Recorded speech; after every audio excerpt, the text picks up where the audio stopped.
Okay, the repair was made to the Genisys. I got the plug in there. Let me power it up. And it appears to be working, which the power port where the plug plugs into was damaged. It was separated from the board. I resoldered the pieces back, and as we can see here, it's charging. I did have a slight problem when I went to boot it back up, and what happened was I realized I took the little memory card out the side while the power was off, and I put it back in and the screen showed up.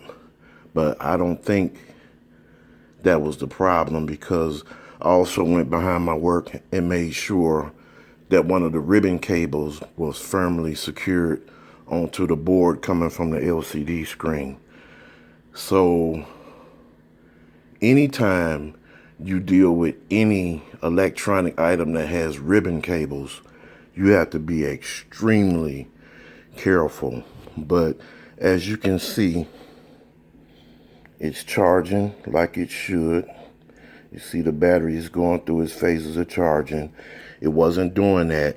So I think the last time I plugged it in from the first repair I did, it might have jarred those solder points loose. So it's working, it's charging.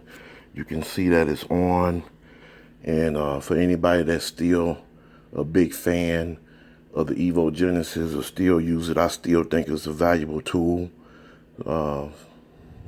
Even with the new units that are out, this is how I did that repair. And if you take it apart, be very delicate and gentle how you deal with those ribbon cables. There's 2 ribbon cables, and then there's 2 small wires that plug back into the board that you may have to disconnect. Thanks for watching.